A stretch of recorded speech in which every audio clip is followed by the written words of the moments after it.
Hello guys, तो battle through the haven के पिछले नोवेल पार्ट में हमने देखा था शोयान जैसे ही नाइन सरेन स्प्रिंग के बॉटम पर पहुंच जाता है, उसको वहाँ पर कुछ अजीब लगता है। उसके बाद वो नोटिस करता है जमीन पर 4 चेन पड़े हुए हैं। देन 4 चेन के एंड में वो देखता है एक दुबला पतला सा स्केलेटन जैसा दिखने वाला इंसान बंधा हुआ है। उसके बाद सामने से वो इंसान शोयान को बोलता है कि प्लीज प्लीज मुझे बचा लो। अगर तुम मुझे बचा लेते हो तो मैं अपना पूरा सरेन डीप ग्राउंड पाइथन को हमेशा के लिए आभारी मानूंगा, क्योंकि मैं उसका सेठ चीफ याओमिंग हूँ। ये सुनकर शोयान कहता है लेकिन अभी के लिए तो मुझे पता है नाइन सरेन डीप ग्राउंड पाइथन का ट्राइब चीफ याओ टियामिंग है। ये सुनकर याओमिंग के साथ क्या क्या धोखा उसके खुद के भाई ने किया था वो शोयान को बताने लगता है। अब शोयान याओमिंग को हेल्प करने के लिए मान तो जाता है, लेकिन उसको उसके ऊपर ट्रस्ट नहीं होता, जिसके वजह से याओमिंग अपने सोल को शोयान के हाथों में सौंपने का ठान लेता है, जिसके चलते उसने अपने सोल को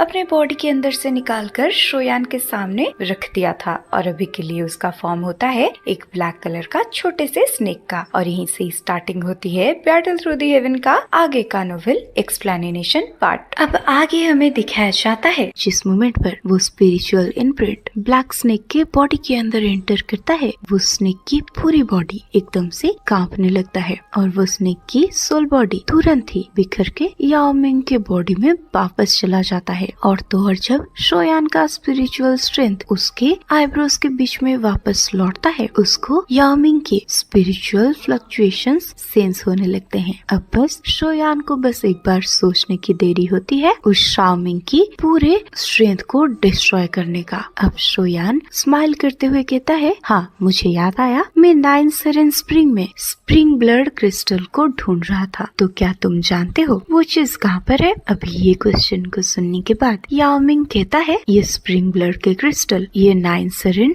स्प्रिंग के अंदर बहुत रेयर है, और अगर नॉर्मली बात करी जाए तो एक हाथ के बराबर क्रिस्टल को फॉर्म होने में करीब करीब 1000 साल लग जाते हैं। लेकिन क्योंकि मैं इस जगह पर पिछले कई सालों से कैद हूँ, मैंने ऐसी कुछ चीजों को स्पैलो कर दी है, तो अगर तुम्हें वो चाहिए मैं तुम्हें दे सकता हूँ। ये बोलते ही याओमिंग अपने मुंह को खोलते हुए एक बड़ी सी लाइट को बाहर निकालता है। एंड में ये लाइट शोयान के सामने सस्पेंड हो जाती है और ये होता है एक पाम के साइज का डीप क्रिस्टल। अब जब शोयान इस क्रिस्टल के मिडिल में देखता है, उसे लगता है जैसे उसके बीच से खून बह रहा हो। अब उस ब्लड क्रिस्टल को स्टडी करने के बाद शोयान कहता है, तो ये है स्प्रिंग ब्लड क्रिस्टल। अब शोयान अपने हाथ को आगे बढ़ाकर सामने सस्पेंडेड हुए वो ब्लड क्रिस्टल को रिसीव कर लेता है। अब शोयान कहता है, ये ब्लड क्रिस्टल के एनर्जी बहुत ही ज्यादा डार्क और चिल्ली है। अब उस स्प्रिंग ब्लड क्रिस्टल को अपने स्पेस रिंग में रखने के बाद शोयान याओमिंग को पूछता है, मैं तुम्हें यहाँ से कैसे रेस्क्यू कर सकता हूँ? तो तुम्हें रेस्क्यू करने के लिए क्या मुझे ये मेटेलिक चेन को डिस्ट्रॉय करने की जरूरत है? ये सुनकर याओमिंग अपने सर को हाँ में हिलाता है और कहता है, लेकिन तुम्हें ये चेन को तोड़ने की कोई जरूरत नहीं है, क्योंकि मुझे रोकने वाले ये मेटालिक चेन नहीं है। दरअसल मुझे रोक रहा है ये लूस्प्रिंग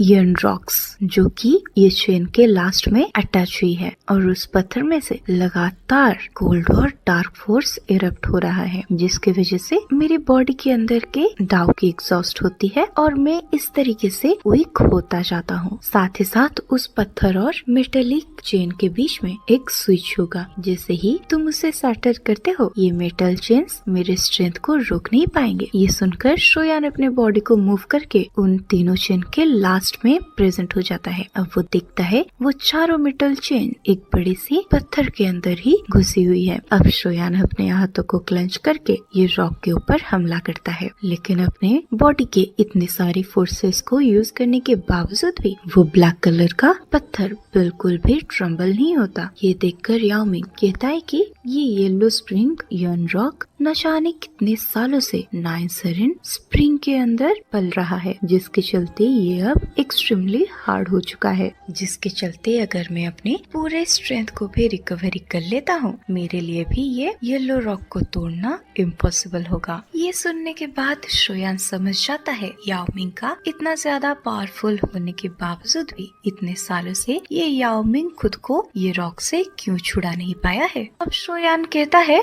ये नाइनसरिन स्प्रिंग की चीजें सच में काफी ज्यादा यूनिक और मिस्टीरियस है। अब शोयान अपने फालतू के टिप एंड ट्रिक्स लगाना बंद करता है और वो अपने 2 हेवनली फ्लेम को अपने दोनों हाथों से बाहर निकालकर उसको सुई की तरह स्पीडली वो पत्थर के ऊपर थ्रो कर देता है। अब जिस मोमेंट पर वो हेवनली फ्लेम से बना हुआ नीडल वो येलो रॉक के अंदर घुसता है, शोयान सेंस करता है क्रैक साउंड के साथ वो पत्थर ब्लास्ट हो गया है। अब ये देखकर याओमिंग जो कि पूरे तरीके से मायूस हो चुका था एक्साइटेड हो जाता है। अब वो खुश होकर बोलता है तुम एक्चुअल में सक्सेसफुल हो गए। अब शोयान जिस मोमेंट पर ये येलो स्टोन को तोड़ रहा होता है हमें दिखाया जाता है अंडरग्राउंड स्नेक नेटवर्क की एक पैलेस को। अभी के लिए वहाँ का माहौल काफी ज्यादा लाइवली लग रहा था। इसी टाइम पर हमें दिखाया जाता है एक पत्थर के ऊपर बैठा हुआ ब्लैक रोब बंदे को और जिसकी आंखों से डार्क चिलनेस फैल रहा होता है और 2 लेडीज जो कि काफी ज्यादा खूबसूरत थी वो लगातार इस ब्लैक रोब्ड इंसान को मसाज कर रहे थे और इसी टाइम के दौरान वो ब्लैक रोब सा बंदा उन दोनों लड़कियों की फिगर का पूरा फायदा उठा रहा था। I mean, आगे मैं ज्यादा एक्सप्लेन नहीं करूंगी इस सीन के बारे में, लेकिन आप लोग तो समझ ही गए होंगे। और अभी के लिए वो ब्लैक रोब बंदे का आंखें बंद था, लेकिन थोड़ी टाइम के बाद वो अपनी आंखों को अचानक से खोल देता है। अब वो कहता है वो सिल टूट चुका है। ये सुनकर दूसरा बंदा बोलता है जिसके गले में एक सांप लिपटा हुआ था, क्या हुआ ड्राइव चीफ? ये सुनकर ड्राइव चीफ अपनी जगह से खड़े होकर बोलता है याओमिंग को सप्रेस करने वाली वो सिल टूट चुकी है। ये वर्ड को सुनने के बाद उस बुढ़े का फेस एक्सप्रेशन एकदम से चेंज हो जाते हैं। अब वो कहता है क्या आखिर ये कैसे पॉसिबल है? अब वो इंस्टेंट ही अपने चेहरे की एक्सप्रेशन को कंट्रोल में लाके यहाँ पे प्रेजेंट हुए सारे के सारे ट्राइब लीडर्स को देखने लगता है। अब वो सॉफ्ट आवाज में कहता है तुम लोग को वहाँ पे जाना चाहिए, क्योंकि अगर वहाँ से याओमिंग भाग जाता है तो फिर हम दोनों का गेम ओवर हो जाएगा। और उस टाइम के दौरान मैं यहाँ के सिचुएशन को स्टेबलाइज करके वहाँ पर पहुँचता हूँ। ये सुनकर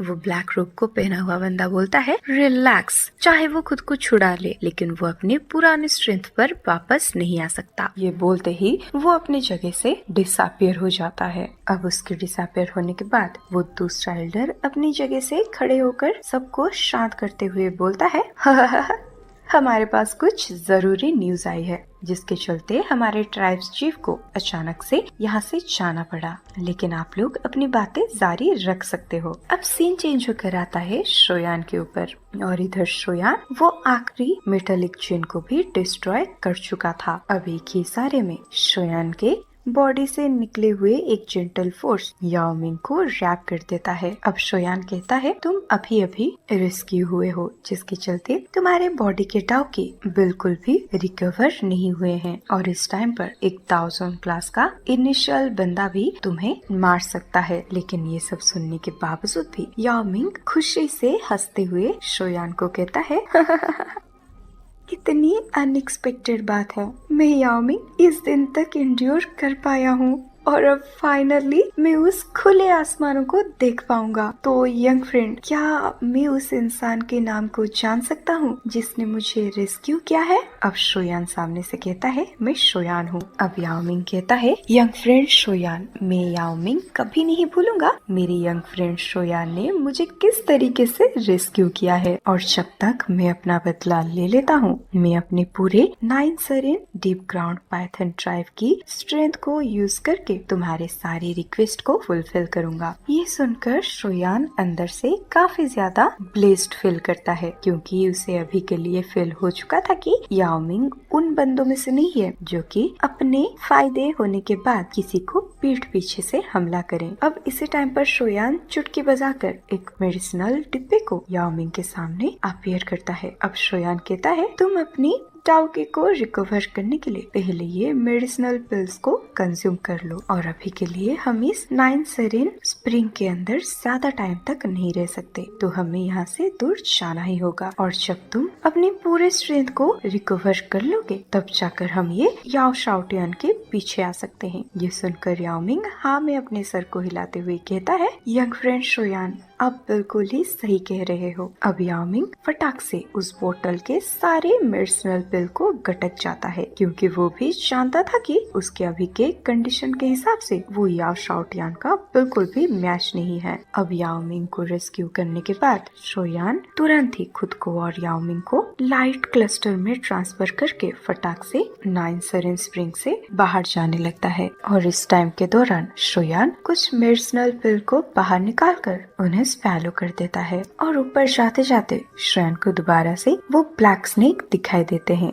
लेकिन उसके लिए अच्छी बात ये थी कि याओ मिंग के पास वो मेथड्स थे जिसके चलते ये सारे ब्लैक स्नेक को वो कंट्रोल कर पाए। अब क्योंकि कोई भी चीज याओ मिंग और श्रेन का रास्ता नहीं रोक पा रहा है, तो 10 मिनट के ट्रैवलिंग के अंदर ही उन लोगों को बाहर जाने का रास्ता दिखाई देने लगता है। तो अब शोयान कहता है, हम एग्जिस्ट के तरफ जस्ट पहुंचने ही वाले हैं। अब झील के एंडिंग के पास आते आते शोयान काफी ज्यादा खुश हो जाता है, जिसके चलते वो एक्साइटेड होते हुए सीधे के सीधे याओ मिंग को पकड़कर लेक के बाहर आ जाता है। लेकिन जस्ट शोयान अपने बॉडी को स्टेबलाइज कर ही पाया होता है, उसके कानों में एक बैंग वाली मफल आवाज एंटर होता है। अब वो देखता है आसमानों से एक फिगर नीचे गिरता है। ये देखकर शोयान चिल्लाकर बोलता है, काइलिन। अब शोयान अपने एक हाथ को वेव करते ही एक जेंटल फोर्स मेड्यूसा की तरफ बढ़ जाता है और वो जेंटल फोर्स मेड्यूसा की बॉडी को फटाक से पीछे लाता है, तो शोयान मेड्यूसा को पकड़ लेता है। अब शोयान के साइड में आने के बाद ही मेड्यूसा को ऐसे लगता है जैसे अब वो सांस ले सकती है। अब वो अपने मुंह से खून को पोंछते हुए बोलती है, तो अब तुम फाइनली लौट ही आए।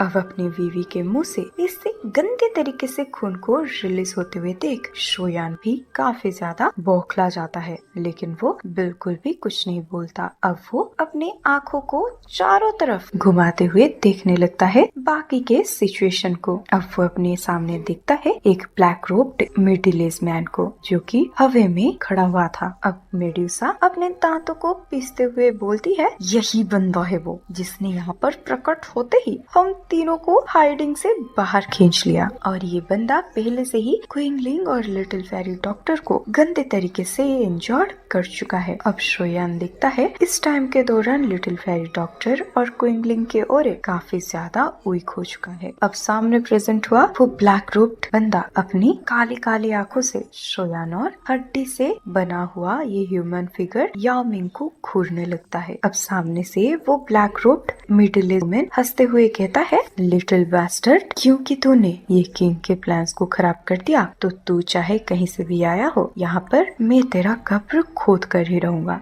और बाकी तेरे मरने के बाद मैं ये तीनों ब्यूटीज का ख्याल भी रखूंगा। अब इस ब्लैक रोब ह्यूमन को देखकर याओ मिंग की आंखें एकदम से गुस्से से लथपथ हो जाता है। अब याओ मिंग चिल्लाते हुए बोलता है, याओ शाओटिन बास्टर्ड, आज मैं तेरा 10,000 टुकड़ा करके उस 10,000 स्नेक केव में फेंकूंगा। अब याओ मिंग को इस तरीके से चिल्लाते हुए देख आसमान में खड़ा हुआ याओ शाओटियान स्माइल करते हुए बोलता है, मेरे बड़े भाई, अनएक्सपेक्टेडली तुम अभी तक भी जिंदा हो, लेकिन अभी के लिए तुम्हारी हालत ऐसी हो चुकी है कि तुम मेरे एक अटैक को भी झेल नहीं सकते, तो तुम बिल्कुल भी चिंता मत करो, इस बारे में तुम्हें स्ट्रगल करने नहीं दूंगा। अब ये दोनों भाइयों के बीच के कॉन्वर्सेशन को सुनने के बाद शोयान सरप्राइज हो जाता है, और इसी टाइम के दौरान शोयान को ये भी पता चलता है ये याओ शाओटियान का स्ट्रेंथ 1 स्टार डाओ शेंग के इंटरमीडिएट लेवल पर होगा, मतलब ये शोयान से बस थोड़ा सा ही पावरफुल है। अब सामने से याओ शाओटियान शोयान को घूरते हुए बोलता है, ए लड़के, रिगार्डलेस तूने मेरे अंडरग्राउंड नेटवर्क में कैसे भी एंटर किया हो, लेकिन अंडरग्राउंड की दुनिया मेरी नाइन सरिन डीप ग्राउंड पाइथन टेरिटोरी है और साथ ही साथ तूने मेरे प्लान्स को भी खराब कर दिया है और इसी चीज की वजह से मैं तुझे और मेरे इस बड़े भाई को इसी 10,000 स्नेक केव के अंदर डाल दूंगा। और तुझे शायद पता नहीं है वो चेन्स के अंदर मैंने अपने स्पिरिचुअल स्ट्रेंथ को रखा था, जिसके चलते जिस टाइम पर तूने मेरे भाई को छुड़वाया उसी टाइम पर मुझे खबर हो चुका था। अब ये सारी बातों को सुनने के बाद शोयान बिल्कुल भी कुछ रिएक्ट नहीं करता। वो बस अपने हाथों को वेव करते हुए एक जेंटल हवे को याओमिंग के चारों तरफ फैला देता है और याओमिंग को साइड में रख देता है। अब शोयान हल्की सी आवाज में याओमिंग को कहता है, तुम बस जल्द से जल्द अपनी फुल स्ट्रेंथ डाओकी को रिकवर करने की कोशिश करो और अभी के लिए इस बंदे को तुम मेरे ऊपर छोड़ सकते हो। ये सुनकर याओमिंग शोयान को वार्निंग देते हुए बोलता है, ये बंदा अभी के लिए 1 स्टार डाओशिंग के इंटरमीडिएट लेवल पर है और तो और इसने 9 सरिन डीप ग्राउंड पाइथन ट्राइब की कई अल्टीमेट स्किल्स को प्रैक्टिस करके रखा है, तो इसे डील करना आसान नहीं है, तो तुम केयरफुल रहना। और इतने सालों से ट्राइब चीफ बनने के कारण कई सारे एल्डर्स ये याओ शाओटियान का साइड में आ चुके होंगे। भले ही मेरे आइडेंटिटी की वजह से बाकी के एल्डर्स इस बैटल में इरप्ट ना करे, लेकिन याओ शाओटियान का चमचे बिल्कुल भी हेजिटेट नहीं करेंगे। ये सुनकर शोयान हल्के से अपने सर को हिलाता है। अब वो सीधे के सीधे अपने स्पेस रिंग से 2 जेट बोतल को बाहर निकालता है और उसको फेंक देता है लिटिल फेरी डॉक्टर और मेडुसा की तरफ। अब शोयान सीधे के सीधे अपीयर होता है याओ शाओटियान के सामने। अब शोयान कहता है, मेरे डाओशिंग क्लास पर अपग्रेड होने के बाद ये मेरे लिए पहली बार है जब मैं एक जेन्युइन डाओशिंग वॉरियर से फाइट करने जा रहा हूँ। ये सुनकर याओ शाओटिन अजीब तरीके से हंसते हुए कहता है, अच्छा है, लेकिन तुम बिल्कुल भी चिंता मत करो। ये 9 सरिन स्प्रिंग काफी अच्छी जगह है तुम्हारे डेड बॉडी को दफनाने की। और जबकि तुम इतने यंग एज में डाओशिंग लेवल पर अपग्रेड हो पाए हो, इसका मतलब तुम्हारा ट्रेनिंग काफी शानदार है, लेकिन बस तुम्हें मेरे मैटर के अंदर इन्वॉल्व नहीं होना चाहिए था। अब क्योंकि तुमने ऐसा कर दिया है तो तुम्हें अब कोई भी नहीं बचा सकता। अब याओ शाओटिन अपनी बॉडी से मॉन्स्टरियस ऑरे को रिलीज करते हुए आसमान पर लाइटनिंग एनर्जी को इकट्ठा करने लगता है और ये एक 10,000 फीट बड़े पाम प्रिंट को ट्रांसफर करता है। अब शोयान इस एनर्जी से बने पाम के अंदर एक एक्सट्रीमली डार्क और कोल्ड फोर्स को सेंस करता है। इसी टाइम पर याओ शाओटिन बोलता है, अब तुम मर। ये बोलते ही वो अपने 10,000 फीट का पाम को शोयान की तरफ थ्रो कर देता है। अब वो पाम प्रिंट जिस जगह को देकर जाता है, आसपास का स्पेस एकदम से फटने लगता है। अब ये देखकर शोयान बस अपने सर को उठाता है। तो इसी टाइम पर शोयान स्माइल के साथ बोलता है, तुम अपने आप को काफी ज्यादा ओवर एस्टिमेट कर रहे हो। ये बोलकर शोयान इंस्टेंटली अपने हाथ को वेव करता है। उसके बाद उसके हाथ में एक हॉट फ्लेम अपीयर होता है, जिसके चलते शोयान के आसपास एक आग का समंदर बन जाता है। अब जैसे ही शोयान के वो फायर फ्लेम उस बड़े से हैंड प्रिंट के साथ टकराता है, उस पाम प्रिंट में से लगातार वाइट कलर के फॉग बाहर आने लगते हैं। अब ये देखकर याओ शाओटिन एकदम से सरप्राइज हो जाता है और वो कहता है, हेवनली फ्लेम। उसके बाद वो काफी स्पीडली अपने हैंड साइन को चेंज करने लगता है। उसके बाद वो बड़े से लेग के ऊपर सारे की सारी एनर्जी इकट्ठे होने लगते हैं। अब वो एनर्जी एक येलो कलर के फिंगर में ट्रांसफर हो जाते हैं और इसका साइज 1000 फीट का होगा। अब याओ शाओटिन शोयान को देखते हुए कोल्ड आवाज में कहता है, येलो स्प्रिंग फिंगर, अब तुम पक्का मरोगे। ये बोलते ही वो अपनी येलो स्प्रिंग फिंगर को शोयान की तरफ ही थ्रो कर देता है। अब इस येलो स्प्रिंग फिंगर की वजह से आसपास के पहाड़ भी टूटने लगते हैं। लग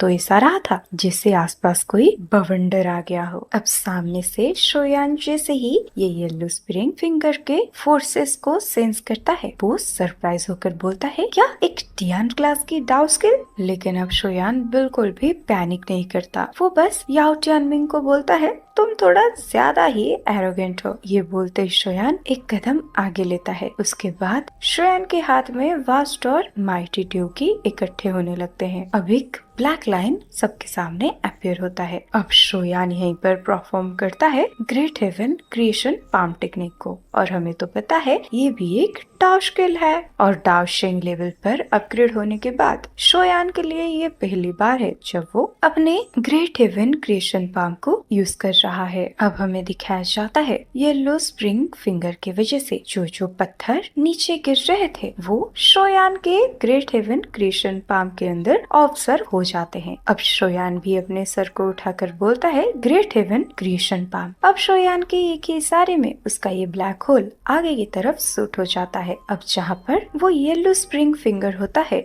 शोयान का ये ब्लैक होल वहीं पर ही प्रकट हो जाता है। उसके बाद शोयान का वो ब्लैक होल स्पीडली रोटेट होने लग जाता है। अब आगे ये बैटल कौन सा मोड़ लेने वाला है वो तो हमें नेक्स्ट पार्ट में ही पता चलेगा, लेकिन अभी के लिए ये आधा बैटल आपको कैसा लगा आप लोग मुझे कमेंट सेक्शन में जरूर बताना। और मैं आप सबको बता दूं आगे के पार्ट और भी ज्यादा इंटरेस्टिंग होने वाले हैं, तो आप लोग कितना ज्यादा एक्साइटेड हो आगे के पार्ट के लिए मुझे जरूर बताना। तो चलो बाय। लेकिन गाइस जाते जाते वीडियो को लाइक और शेयर करना बिल्कुल भी मत भूलना। और चलो मिलते हैं नेक्स्ट नोवेल एक्सप्लेनेशन वीडियो में।